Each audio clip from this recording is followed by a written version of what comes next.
세상으로부터 들려오는 비교의 소리, 그로 말미암아 우리를 절망케 하고 그로 인해 여전히 내 인생 중앙에 그 왕자에 그 예수님을 올려드리지 못하고 내가 흥하고자 하는 인생의 결국이 어떠한지를 함께 나눴습니다. 그래서 인생 중앙에는 반드시 내가 흥하는 인생이 아니라 예수가 흥하는 인생, 나는 새하여지고 예수는 흥하고 나는 지고 예수가 이기는 인생, 즉 예수 안에 있는 인생은요, 빛의 열매, 즉 착함과 의로움과 진실함, 이러한 것은 나의 어떤 노력이나 결단으로 만들어지는 것이 아니라 예수님이 내 인생 중앙에 계실 때, 그 주인으로 모실 때 당연히 만들어지는 열매라고 함께 지난 시간에 나눴습니다. 그래서 오직 예수를 왕으로 모실 때 우리는 그 예수가 왕이신 그분으로 말미암아 주어지는 진짜 기쁨과 평안을 누리는 승리자의 삶을 살아낼 수 있는 거죠. 주님이 내 삶을 통치하기 시작하시면 우리는 더 이상 가짜 기쁨을 쫓아 나의 노력으로 그 우물을 파고 헛된 텅 빈 우물을 채우고자 하는 인생이 아니라고 우리는 지난 시간에 함께 나눴습니다. 그래서 이어서 오늘 본문에는 스스로 인생의 갈증을 해결하려다 철저히 메말라 버린 사마리아 여인, 여러분들이 잘 알고 있는 수가성 여인이 등장합니다.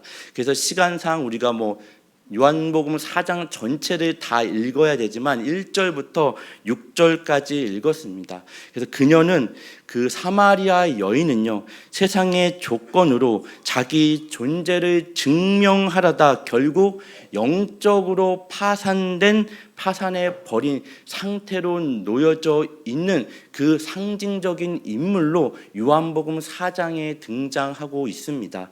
그래서 오늘 말씀은요, 그 파산한 영혼을 구원하시고 다시 살리시기 위해서 예수님이 반드시 사마리아 땅으로 찾아 들어오시는 예수님의 집요한 사랑, 즉 포기하지 않는 사랑이 기록된 말씀이 요한복음 4장입니다. 그래서 그 요한복음 4장 4절 말씀을 보면요, 우리가 영어 성경으로 보면 그 must라는 단어가 들어갑니다. 반드시라는 얘기죠. He must pass through Samaria. 그 사마리아를 영어로 하면요, Samaria라고 해. 약간 혀를 굴러야 되기 때문에 이해를 해주시기 바랍니다. 사마리아가 영어로는 Samaria 이렇게 불러요. 그래서 He must pass through Samaria. 반드시 내가 찾아 들어가겠다는 말씀으로 이렇게 기록되어져 있습니다. 당시 여러분 유대인들은요, 예수님도 유대인이시죠. 유대인은 사마리아인들을 사람 취급하지 않고 짐승처럼 여겼습니다. 말도 섞지 아니하고 길을 가는 여정에도 사마리아를 지나가야 되는 일이 있으면 그 사마리아 땅을 지나가지 않고 삥 돌아서 가는 게 사마리아 땅이고 사마리아인입니다.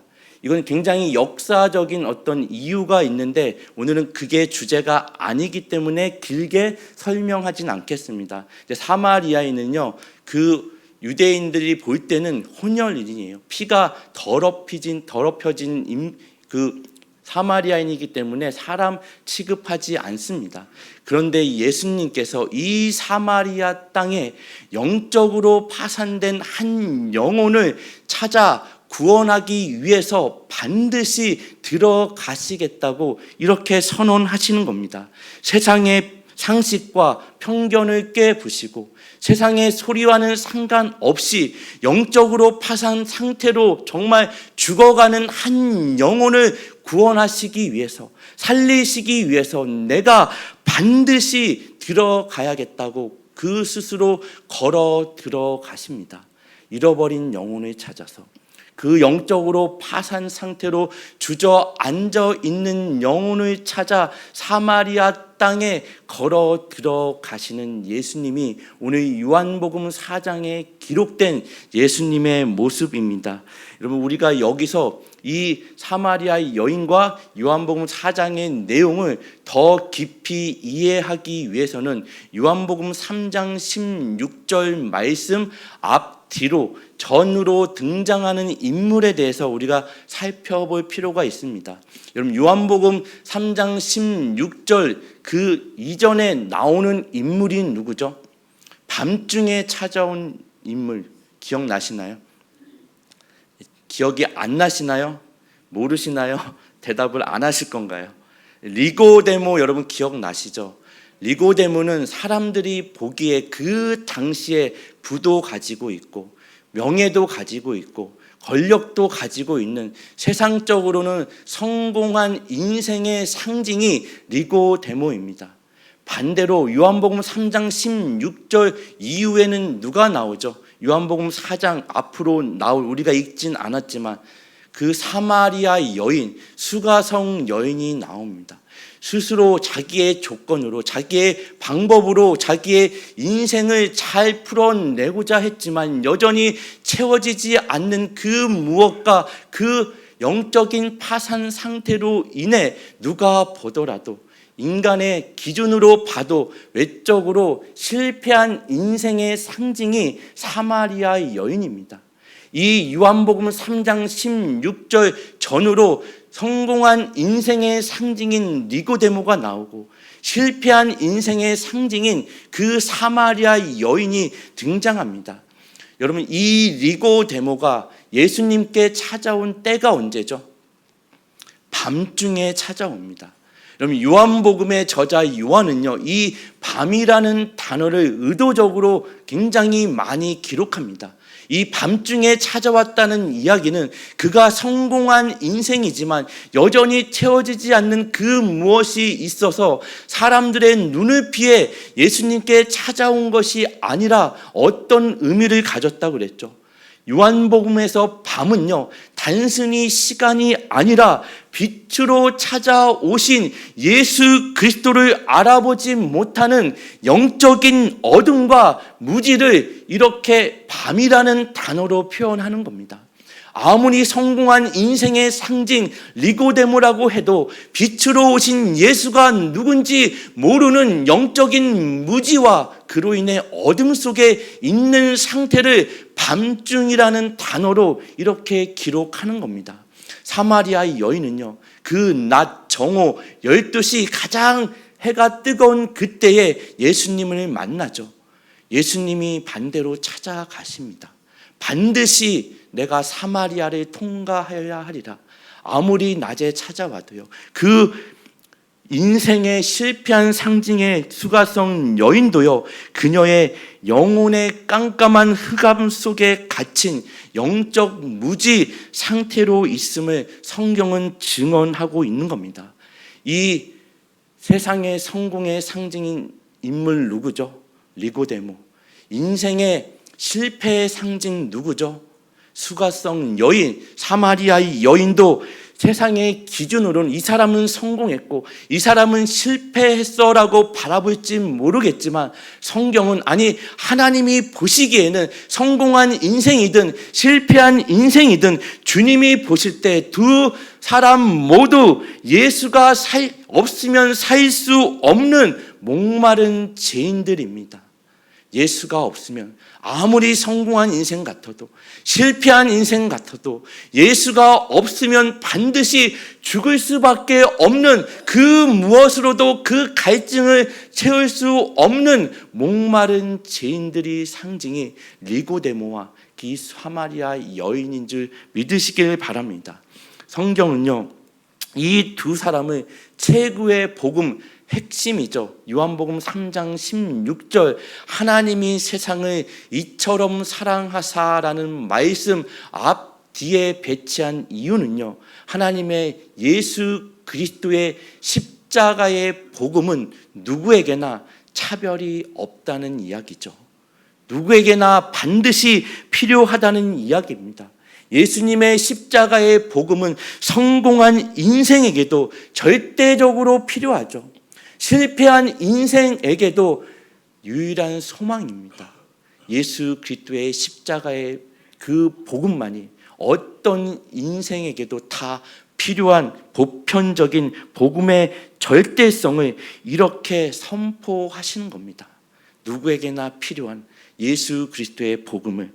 여러분, 그렇다면 여러분, 인간은요, 왜 성공을 해도 여전히 그 채워지지 않는 그 허기와 목마름이 있죠? 성공해 보지 않으셔서 모르시나요? 나름대로 우리는 비교하며 살기 때문에 내가 성공하지 않은 것 같죠. 다 성공한 인생이죠. 여러분, 살다 보면요, 인생을 1년 1년 살다가 어느 쯤 60이 되고 70이 되고 80이 되면 이게 어렵죠. 그냥 하루하루 남들처럼 평범하게 사는 게 굉장히 어렵더라고요. 때가 되면 뭐 하죠? 가정을 이루고 생명을 얻고, 또 그 자녀가 때가 되면 가정을 이루고, 여러분, 당연하게 여기던 것들이 여러분 쉽던가요? 쉽지 않죠. 여러분, 다 가정이 있으시죠. 결혼을 아직 안 한 미혼은 없겠지만 가정을 이룬 것만으로 뭐한 인생이죠? 성공한 인생입니다. 자녀가 있으신 분은 성공한 인생이죠. 자녀도 내 마음대로 되던가요? 생명이 내 마음대로 주어지던가요? 하나님이 생명을 주셔야 그 생명도 우리 가정에 있는 거죠. 성공한 인생입니다. 여러분, 아무리 많은 재물을 손에 쥔들 그 인생의 목마름이 해결되던가요?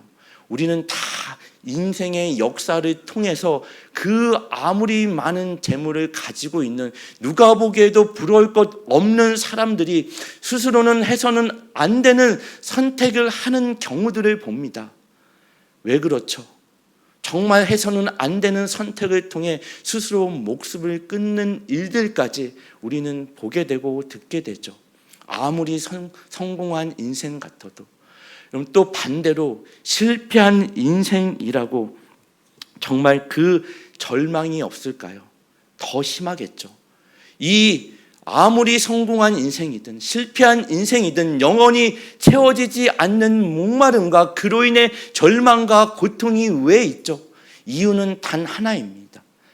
원래 창조된 목적대로 하나님 안에 있지 아니하고 그 궤도를 인간이 이탈했기 때문에 주어지는 현상입니다. 여러분, 태초의 에덴 동산으로 돌아가 볼까요? 에덴 동산 중앙에는 뭐가 있었죠? 선악을 알게 하는 나무의 실과, 즉 선악과가 있었습니다. 여러분, 우리 생각에는요, 그 선악을 알게 하는 나무를 만약에 에덴 동산에 하나님이 놓으실 것 같으면 잘 보이지 않는 곳에 놓아두시면 좋을 것 같은데, 동산 중앙에 매일 눈만 뜨면 보여지는 중앙에 놓습니다. 왜 중앙에 놓아두죠? 그걸 볼 때마다 인간은 뭘 자각해야 돼요?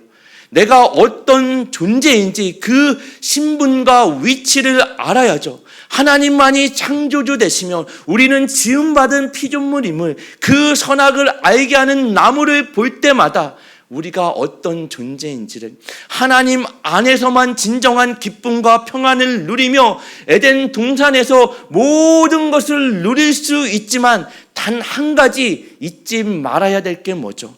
내가 누구인지. 창조주가 아니죠. 창조주 되시는 하나님을 바라보며 그 선악을 알게 하는 나무, 동산 중앙에 있는 그 나무를 바라보며 우리의 위치와 신분을 알라고 하나님이 최소한의 안전장치로 우리에게 베푸신 사랑의 은혜인 줄 믿으시길 바랍니다. 여러분, 놀이기구를 타보셨죠? 놀이기구를 탈 때 주어지는 기쁨은요, 안전장치가 있을 때만 주어지는 거죠. 안전장치가 없으면 더 이상 그거는 놀이기구도 아니고, 그거를 타는 사람은요, 생명을 걸고 타야 되는 거죠. 목숨을 걸고 타야 되는 겁니다. 하나님 안에 있지 않는 자들, 그 선악을 알게 하는 나무의 실과를 안타깝게도 마귀의 유혹에 넘어가 인간이 손을 뻗어 보기에도 먹음직하고 탐스러워서 손을 뻗어 따서 먹게 됩니다. 그로 인해 죄가 들어오죠. 선악의 기준이 누가 되는 거죠? 그로부터 인간이 되는 겁니다. 그럼 선악의 기준이 인간이 될 수 있나요? 인간은 절대로 기준이 될 수 없습니다. 하나님만이 기준이 되실 수 있죠. 여러분 10년 전의 진리가 오늘도 동일하게 진리로 여겨지던가요? 100년 전에 진리로 붙잡던 것들이 오늘날도 여전히 진리이던가요? 아니죠. 끊임없이 바뀝니다. 세상의 정신과 기준과 문화에 따라 그러한 것은 바뀌죠. 여러분 한 30년 전에는요, 버스 안에서 담배 펴도 전혀 이상하지 않았어요. 누구 하나 손가락질하고 이상하게 여기지 않았죠. 해보셨나요? 뭐 안 해보셨나요? 시침이 뚝 떼고. 오늘날 버스 안에서 담배 피면 어떻게 돼요? 아마 누군가 촬영을 해서 SNS에 올려서 난리가 나겠죠. 신상이 털리고 난리가 날 겁니다. 이러한 건 변하죠. 여러분 인간은요, 여러분 마음만 들여다봐도 오늘 아침부터 지금까지 몇 번 여러분의 마음이 변하셨나요? 기뻤다가 슬펐다가. 인간은 절대로 기준이 될 수 없습니다. 아무리 윤리적이고 도덕적이고 선한 인간일지라도 자기의 선함과 옳음을 증명하기 위해서 선택하는 인간의 최선의 방법이 뭐죠? 폭력밖에는 없습니다. 그로 인해 끊임없이 전쟁이 일어나는 거죠. 내가 옳음을 증명하기 위해서 인간이 할 수 있는 최선의 선택은요, 방법은요, 폭력밖에는 없는 거죠. 인간은 절대 기준일 수 없습니다. 하나님만이 기준이시죠. 하나님만이 진리이신 줄 믿으시길 바랍니다. 그런데 인간이 이 마귀의 유혹에 넘어가 그 안전장치를 부수고 고의로 궤도를 이탈해 버립니다. 생수의 근원이신 하나님을 버리고 스스로 우물을 파 그 우물을 채우고자 세상의 모든 헛된 것들, 그 우물을 채울 수 없는 그 마르는 그 생수와 비교할 수 없는 것들을 거기다 채우기 위해 수고하고 무거운 짐을 지며 살아가는 거죠. 하나님께서는 그 인간의 실상을 예레미야 2장 13절에 이렇게 책망하십니다. 우리 예레미야 2장 13절 말씀을 한번 같이 읽어보도록 하겠습니다. 내 백성이 시작.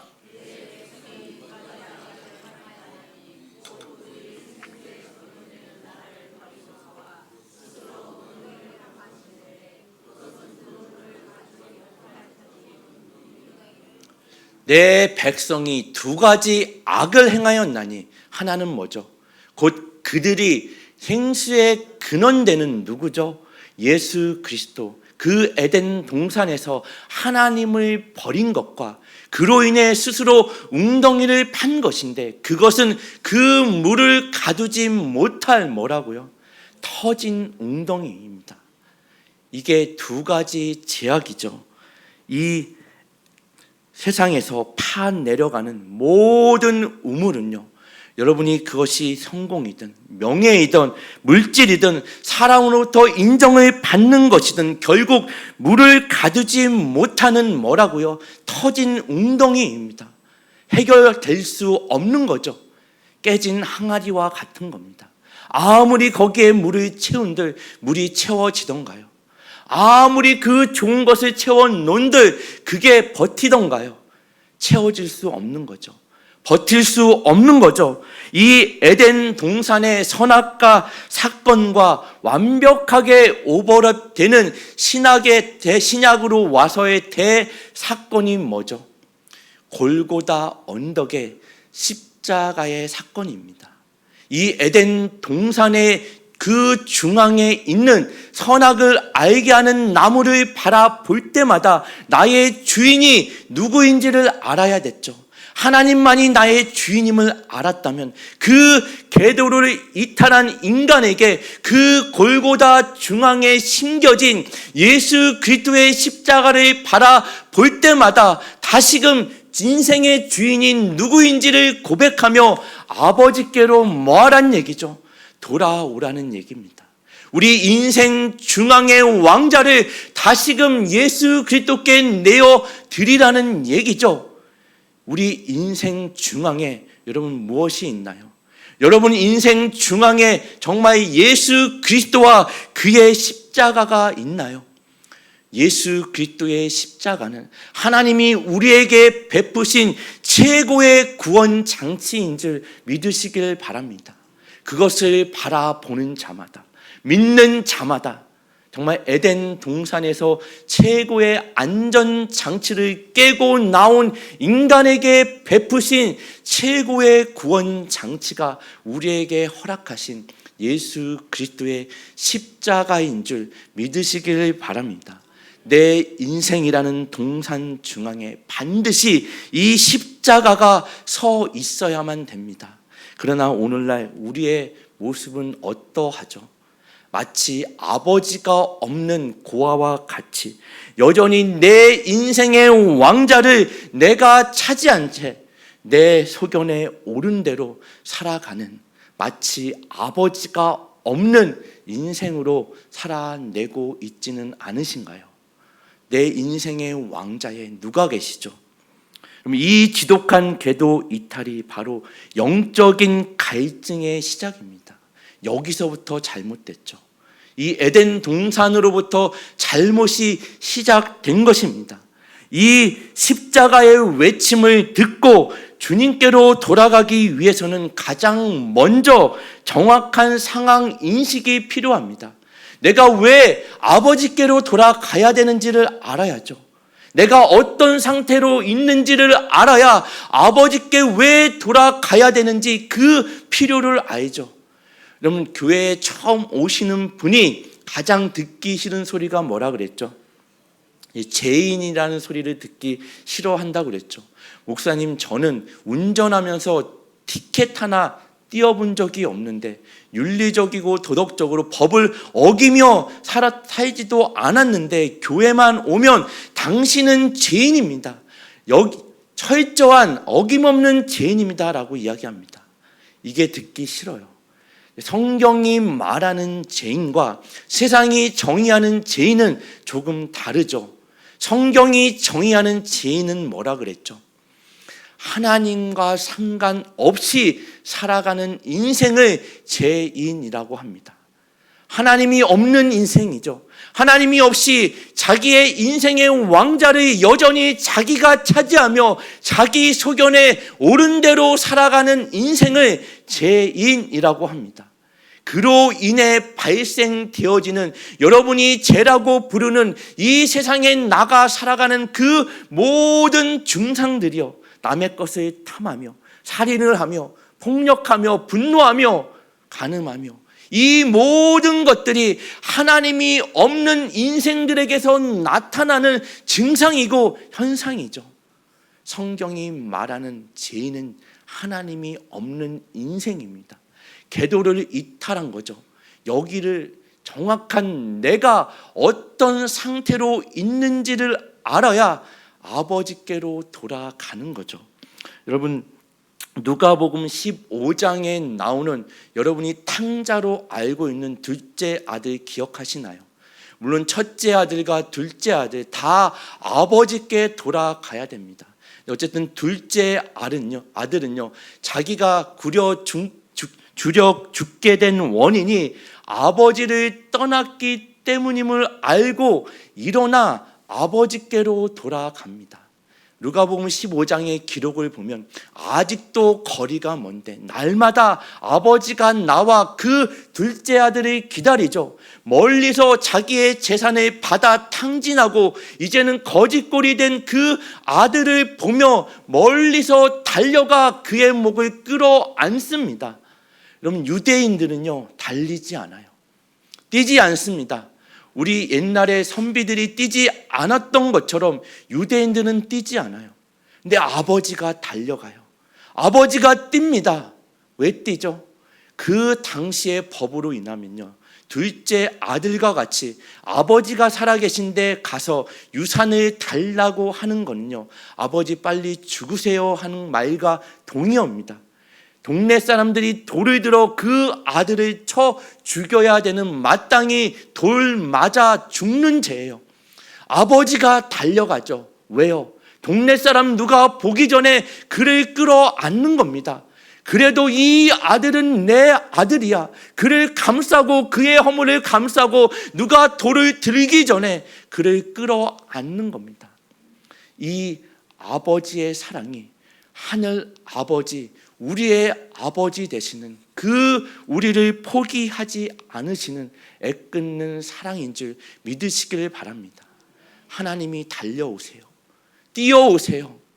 예수를 십자가에 내어주시고 우리 인생 깊숙이 따라 들어오셔서 그래도 너는 내 아들이야 끌어안으십니다.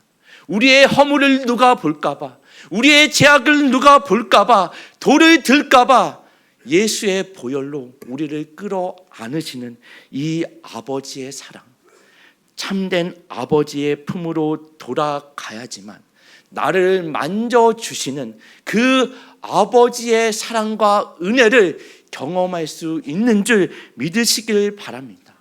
아버지의 품을 경험해야죠. 아버지의 품을 경험하지 못하면요, 우리는 그 율법적인 차가운 이론에 불과한 종교 생활밖에 되지 않습니다. 여러분, 종교 생활을 하고 계시나요? 아니면 매일매일 주어지는 여러분의 삶에서 이 아버지의 품을 경험하며 역동적으로 살아내는 그리스도인의 삶을 살고 계시나요? 어느 쪽이죠? 차가운 종교 생활을 하고 계시나요? 아니면 달려오셔서 예수 그리스도를 앞세워 나를 안아주시는 그 아버지의 사랑을 매일매일 경험하며 그 은혜로 역동적으로 그 은혜를 나누며 살아가는 하나님의 자녀로 살아가고 계시나요? 다시금 이 말씀 앞에 철저하게 여러분의 모습이 드러남으로 말미암아 여러분의 상황이, 여러분의 상태가 어떠한지를 정확하게 인식하고 마치 둘째 아들과 같다면 아버지 품으로 돌아오십시오. 마치 첫째 아들과 같이 차가운 율법주의자와 같다면 동일하게 아버지의 품으로 돌아오는 은혜가 있기를 예수님의 이름으로 간절히 축원합니다. 예수님은 바로 이 지독한 계도 이탈 속에서 제약된 사마리아 여인을 구원하기 위해서 요한복음 4장 4절 말씀을 우리에게 주시는 겁니다. 내가 반드시, 우리 한번 같이 읽겠습니다. 시작.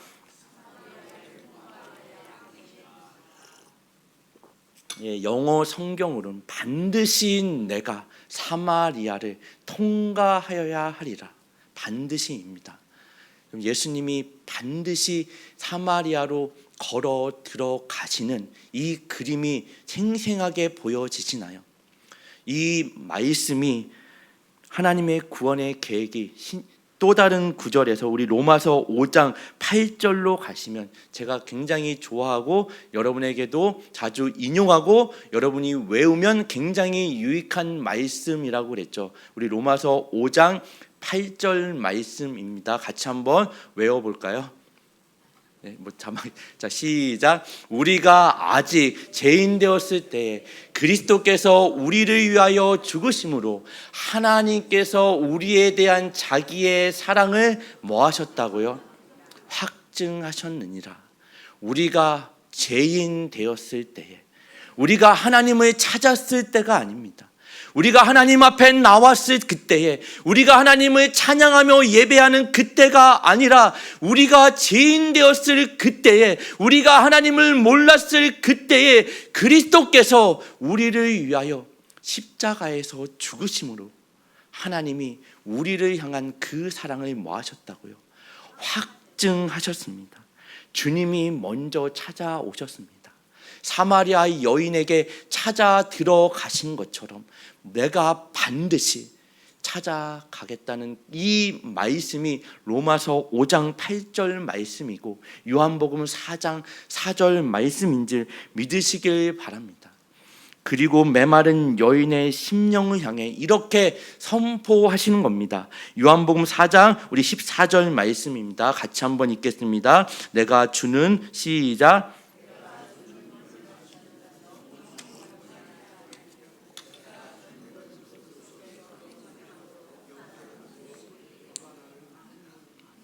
내가 주는 물을 마시는 자는입니다. 내가 주는 물을 마시는 자는 영원히 목마르지 아니하리니 내가 주는 물은 그 속에서 영생하도록 솟아나는 뭐라고요? 샘물이라고 말씀하십니다.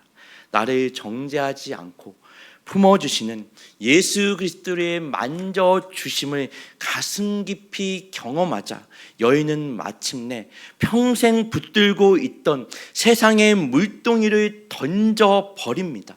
차가운 율법의 의무가 끝나고 아버지의 따뜻한 생수의 은혜로 채워지는 위대한 복음의 순간이죠.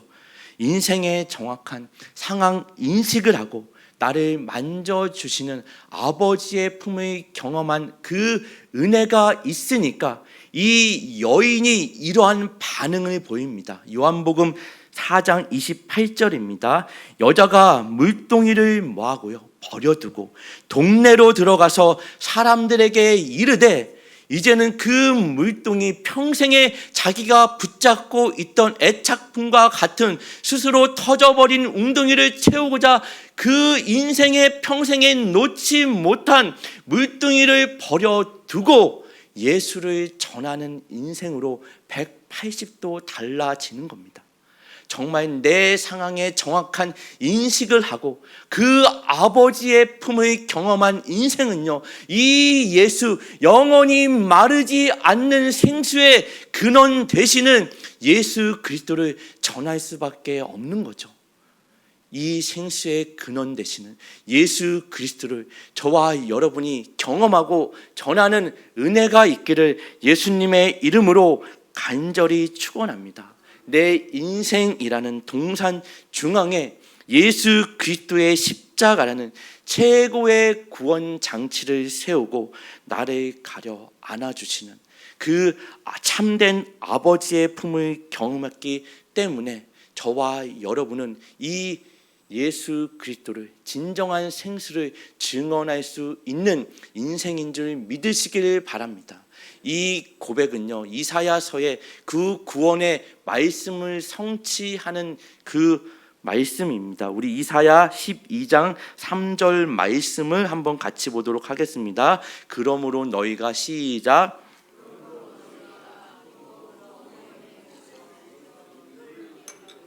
그러므로 너희가 기쁨으로 구원의 우물들에서 물을 뭐하라고요? 기르리로다. 너희가 기쁨으로 구원해. 세상의 것으로는 하나님을 떠나 그 궤도를 이탈한 인간들이 터진 웅덩이를 아무리 세상의 것으로 채워도 채워지지 않는 그 웅덩이는 생수의 근원 되시는 기쁨의 근원 되시는 예수 그리스도로 말미암아 채워지는 줄 믿으시기를 바랍니다. 우리 사랑하는 새마음교회 성도 여러분, 정말 수치가 변하여 영광이 되었고 그 세상의 우물가를 기웃거렸던 방황이 끝나 복음의 증인이 되었습니다. 이것이 바로 세상 우물가를 떠나 하늘의 생수로 채워지는 인생의 위대함인 줄 믿으시길 바랍니다. 이번 한 주간 삶의 현장으로 나아갈 때에 메마르고 차가운 종교 생활의 자리에 머물러 계시지 마시고 둘째 아들 탕자처럼 아버지 품으로 돌아와 그 비참한 상황을 인식하고 아버지 품으로 돌아와 나를 안아주시고 지금도 달려오시는 생수의 근원 되신 아버지를 매일 경험하는 은혜가 있기를 예수님의 이름으로 간절히 축원합니다. 우리에게 달려 들어오시죠. 우리가 찾지 않았어요. 아버지가 우리 인생에 걸어오시고 달려와 우리 목을 안고 끌어 안으십니다. 이 아버지의 품을 경험해야죠. 내 인생이라는 동산 중앙에 오직 십자가를 우뚝 세우고 내 힘으로 인생을 채우려던 그 지치고 헛된 물동이를 가감히 주님의 우물가에 던져버리십시오. 우리를 구원하시기 위해 사마리아 땅끝까지 반드시 찾아 들어오신 예수 그리스도의 그 집요한 사랑을 신뢰하는 한 주가 되시기를 예수님의 이름으로 간절히 축원합니다. 아멘. 우리 찬양